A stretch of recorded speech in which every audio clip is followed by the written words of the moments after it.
Bukannya dulu kamu pernah bilang kalau cuma menganggap Juan sebagai teman. Hanya fokus belajar dan gak pikirkan hal lainnya.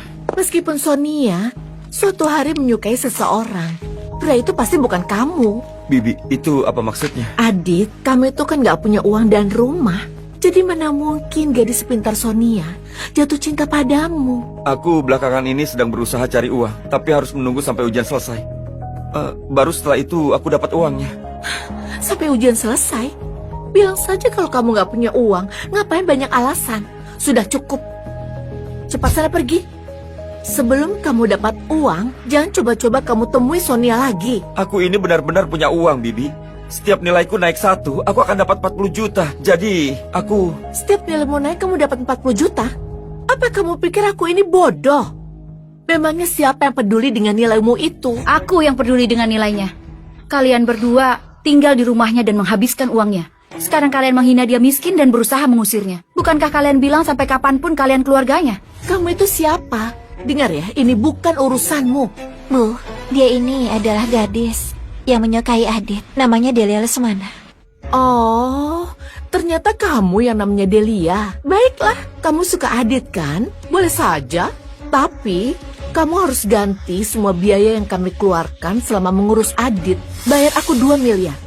Bibi, kalian itu salah paham. Aku ini benar-benar nggak ada hubungan apa-apa dengan Delia. Ya, aku mengerti. Sekarang kamu ini miskin. Berani-beraninya mendekati gadis kaya. Kamu nggak rela kan dia keluar uang 2 miliar? Sepertinya kamu juga cuma main-main. Sudah cukup. Sana pergi sekarang juga. Aku mau main-main atau enggak, itu enggak penting. Yang penting adalah kalian berdua sudah menipunya selama bertahun-tahun. Cepat minta maaf padanya. Kamu jangan bicara sembarangan. Hanyalah beban bagiku. Oh iya, aku beritahu satu hal. Sebenarnya nggak ada penagih hutang. Kami hanya mengarang cerita saja demi bisa pindah ke Puri Surya. Mulai sekarang, kamu jangan berani untuk mengganggu Sonia lagi. Kamu sudah nggak pantas untuk Sonia. Itu benar, Adit.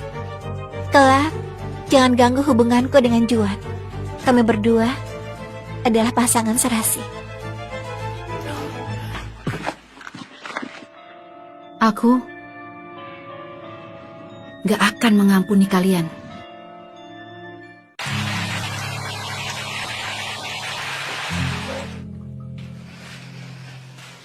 Kamu ngapain? Apa sedang syuting melodrama?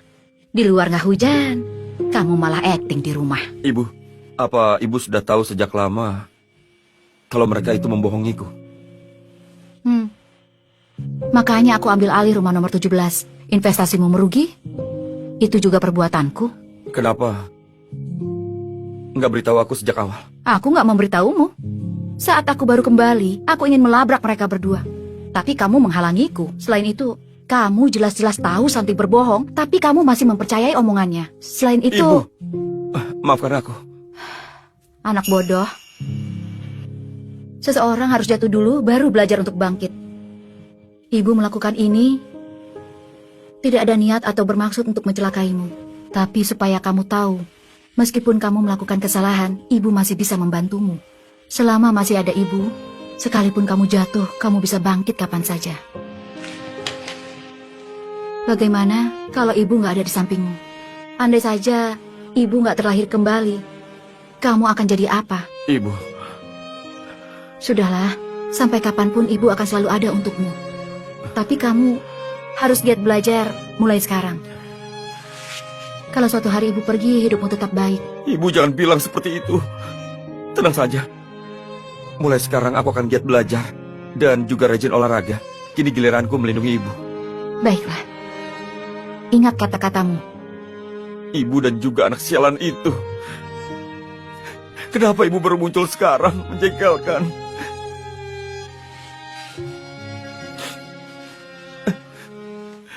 Ibu, aku mau cerita.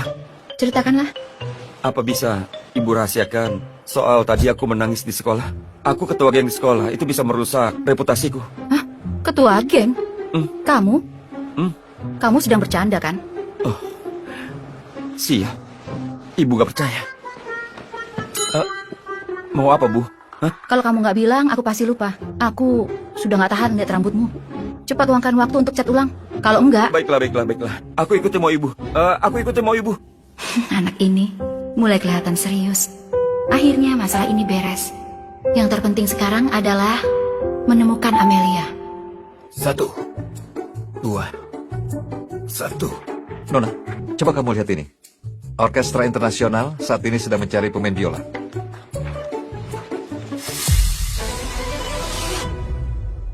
Putriku sejak kecil nggak pernah merasakan kasih sayang ibu. Jadi dia tumbuh menjadi anak pendiam dan nggak tahu cara mengekspresikan perasaannya. Lalu dia bersaing dengan putri tokoh utama wanita dalam memperebutkan juara pertama. Selanjutnya putriku dijebak oleh putri tokoh utama wanita sampai tangannya lumpuh. Sejak itu, putriku merasa tertekan dan mati secara tragis. Pemain biola, putriku, gangguan mental. Ibu, ada apa? Nggak ada apa-apa, aku sudah daftarkan kursus, pergilah sekarang. Baiklah, aku pergi ya. Saat itu aku melahirkan anak kembar, tapi pihak rumah sakit memberitahuku bahwa putriku meninggal saat dilahirkan. Namun, menurut cerita novel, putriku masih hidup. Dia tinggal bersama ayahnya yang bernama Satya Atmaja. Karena kondisi tangan anak itu lumpuh, akhirnya mental anak itu terganggu.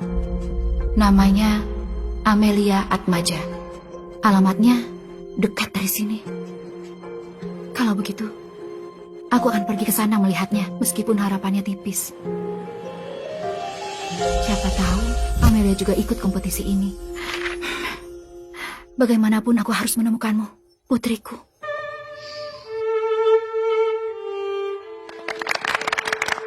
Tiga peserta lagi yang belum tampil. Apa dia benar ikut kompetisi ini? Halo para juri, nama saya Intan Burhan. Lagu yang akan saya mainkan adalah... Intan Burhan? Itu kan saingan putriku.